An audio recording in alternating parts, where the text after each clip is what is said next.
eu acho legal a gente fazer uma reação aqui do que aconteceu nos Estados Unidos. Não sei. Bom dia, Adriles Jorge, tudo bem? Tem eu também. Bom dia, Adriles. Bom dia, Adriles, tudo bom? Vamos lá. Tudo bem.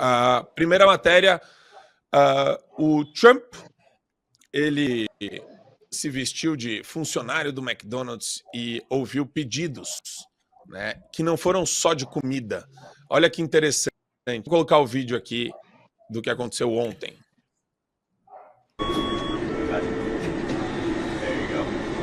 And then we're going to hit our fry timer right here. We got the salt on it.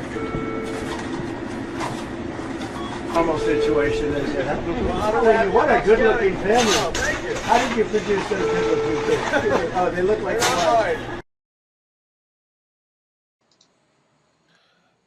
Não era esse o vídeo, mas tudo bem. É o vídeo da brasileira. A brasileira pediu para o Trump não deixar os Estados Unidos virarem o Brasil. Yes, thank you. Mr. President, please don't let the United States become Brazil, my native Brazil. We'll keep it good. Please. We're going to make it better than ever, okay? Thank you.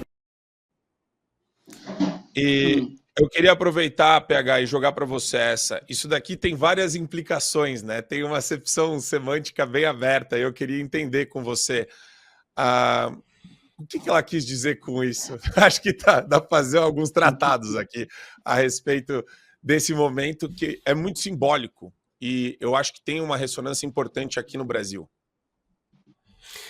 O ponto principal, né, até para dar um contexto do que aconteceu, o Donald Trump, por que ele fez essa ação no McDonald's? A Kamala Harris, ela falou que estava dentro do currículo da história dela ter trabalhado no McDonald's. E depois a própria companhia desmentiu, né? Falou que ela nunca trabalhou no McDonald's, não há nenhum registro dela como funcionária ao longo das décadas aí da história da empresa. E aí a campanha do Donald Trump foi lá e fez essa campanha. Eles fecharam uma loja do McDonald's, né? Não estava tendo atendimento ao público dentro da loja, e muito provavelmente a campanha estava pagando ali, né, todas as despesas, o que as pessoas estavam consumindo e assim por diante. Agora, o que ela disse realmente, né, não deixe os Estados Unidos virar o Brasil, porque existe um lado do Deep State americano e do próprio Partido das Sombras que quer levar a coisa justamente para esse lado.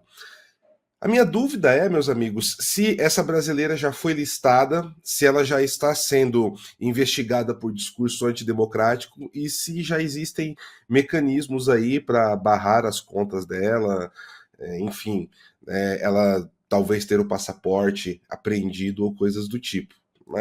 Eu tô falando bem sério, uma coisa que eu pensei, será que já começou a investigação sobre ela? E não deixe os Estados Unidos virar o Brasil. Olha, se a Kamala vencer, eu diria que é uma tragédia pior do que a Dilma Rousseff presidente do Brasil.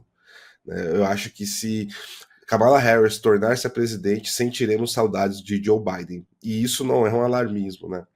Agora, é uma campanha inusitada e o Donald Trump ele está indo com tudo para o corpo a corpo, como ele não fez em nenhuma outra oportunidade. E mais uma vez, né, ali, se colocando, de certa forma, em risco, tendo em vista que já houveram aí 3 tentativas de assassinato dele. Uma, ela quase que logrou êxito, né, chegou a atingir ele de raspão com um tiro na orelha. Então, vamos aguardar e torcer, né, que ele não deixe os Estados Unidos se tornar um Brasil. Aqui, a nossa situação é bem drástica. Eu quero aproveitar, Gustavo, jogar para você também essa questão, só para a gente também já encaminhar, porque não tem também muito para onde ir, porque, né, eu entendo que quando ela fala isso, na minha cabeça, não é Lula, não é ministérios do Lula, né? Na minha cabeça, o Brasil virou o que virou por conta do Supremo Tribunal Federal também. É óbvio que o PT tem uma parcela gigante de responsabilidade, mas se hoje existe um clima ostensivamente, explicitamente tenebroso, macabro de perseguição hoje, é por conta do protagonismo do Supremo. Sem dúvida, Marcos, sem dúvida. Eu pensei exatamente isso quando eu ouvi essa frase, né? Porque hoje, né, se a gente for analisar qual é o grande problema do Brasil, justamente a falta de liberdade, né? De todas elas, né? Mas liberdade de expressão e tudo que vem em consequência disso. E os Estados Unidos ainda são a terra da liberdade. Então, acho que quando ela fala isso, ela está se referindo exatamente a esse ponto. E me remeteu isso muito especificamente quando eu fiz um documentário sobre os venezuelanos. Eu ouvi um venezuelano que havia sido funcionário da Suprema Corte lá da Venezuela, desertou, veio para o Brasil, estava nos abrigos lá da Operação Acolhida, e ele disse, isso eu gravei em 2021, e ele falou assim, não deixem o Brasil virar uma Venezuela. Infelizmente, a gente deixou em vários aspectos, a gente inclusive já supera a Venezuela, né, em termos de perseguições, regime de exceção, falta de liberdade. Então, quando eu ouvi ela falando essa frase, eu lembrei na hora daquele senhor, quando ele fala isso, chorando, né, não deixem o Brasil virar uma Venezuela. Então, acho que a gente já superou, infelizmente, a Venezuela em alguns aspectos, e os Estados Unidos, né, se virar o Brasil vai ser isso, vai ser falta total de liberdade, porque aí eles ainda têm, né, ainda é um país que é o farol da liberdade para o mundo, mas eu concordo com o Paulo, se essa senhora aí, essa Dilma americana vencer, vão ser trevas não apenas para os Estados Unidos, mas para o mundo inteiro. E mais para frente também a gente vai falar um pouquinho sobre isso. Eu não sei se o Adriles aí. Adriles, essa questão, a gente vai voltar para falar um pouco do Elon Musk e de uma iniciativa dele lá nos Estados Unidos, durante a campanha também, de um abaixo-assinado, mas como que você enxerga essa... Qual a chance disso acontecer, né? Uma brasileira cruzar o McDonald's onde está o Trump? Eu não sei se vocês viram, mas ele estava na Pensilvânia, né? Salvo engano. E a quantidade de pessoas que estavam em volta, que sabiam que ele estava naquela área lá, era gigantesca. Tinha praticamente um comício montado lá. Mas como que você enxerga essa postura da brasileira no McDonald's? Olha, é a postura de alguém que sabe o que está acontecendo no Brasil, né? Ela deve saber que no Brasil não tem mais liberdade de expressão, que a democracia é cerceada, que as pessoas são censuradas, que as pessoas são presas sem o devido processo legal e que boa parte dos nossos jornalistas, dos nossos melhores jornalistas, o Paulo Figueiredo, o Alan dos Santos, o Rodrigo Constantino, está lá nos Estados Unidos sem poder voltar, porque não tem passaporte, é criminalizado, e não tem, às vezes, conta bancária, não tem grana na conta bancária, que o Alexandre de Moraes é o que fez com os jornalistas que estão exilados, né, nos Estados Unidos, jornalistas brasileiros, que ousaram criticar de maneira mais acerba o Supremo Tribunal Federal.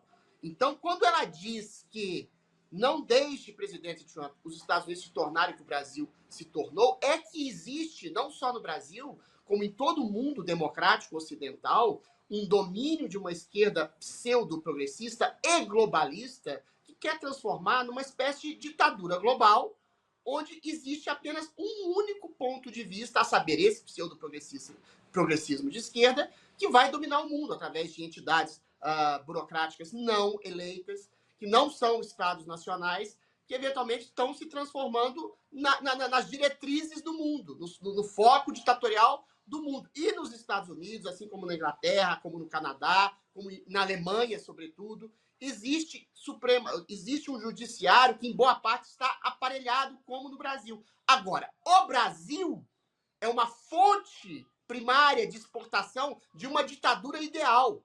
Nos Estados Unidos, você não tem uma ditadura do Supremo. Aliás, o Supremo lá, até hoje, é perfeito. Ele se limita a julgar, ele se limita a falar nos autos, ninguém fica falando em rádio, em televisão. Lógico que eles têm as suas tendências políticas, mas essas tendências políticas não se deixam colocar acima do juízo que eles fazem para um julgamento justo. No Brasil, não. No Brasil, você tem processos viciados, crimes que não existem, tipificações criminais que não existem para prender pessoas, sei lá, por fake news, por discurso de ódio, que são tipificações criminais que não existem no Código Penal e servem para prender gente por crime de opinião. Então, é isso que ela está se referindo. Quando ela diz para o Donald Trump não deixe os Estados Unidos se transformarem no Brasil, ela sabe que nos Estados Unidos também tem uma imprensa viciada, ideologizada, só que tem lá rádio, você tem as redes sociais lá que são amplamente liberais, ou seja, você tem pluralidade de opinião nos Estados Unidos. Aqui tem, mas ela é sufocada. As grandes mídias sufocam as nossas opiniões, sufocam a opinião conservadora, cristã, liberal, capitalista, que seja. entendeu? E perseguem, e prendem, pessoas estão morrendo à míngua na cadeia por crimes de golpe de Estado que nunca houve. Então, tudo isso, provavelmente, essa brasileira, se ela for entrevistada, ela vai dizer isso. Isso que eu estou dizendo. O Brasil é um modelo de exportação de ditadura perfeita. Por quê? Eles prendem, arrebentam, arregaçam, censuram, destroem em nome de uma suposta democracia, porque o Barrosinho lá falou que existe uma conspiração global de uma extrema-direita que quer destruir as democracias ocidentais. Ou seja, é um delírio calculado de um homem que quer mandar, está mandando com mão de ferro no Brasil. Ele e os demais 10 ministros. Não é só Alexandre de Moraes. Então é isso que ela tem medo. E o Brasil passa essa vergonha de ser um modelo de patrocínio de ditaduras aqui e no mundo. É isso que ela fala. Não deixe os Estados Unidos, que ainda é um país que zela pelas instituições, que zela pela democracia e zela pela liberdade, se transformarem na ditadura brasileira.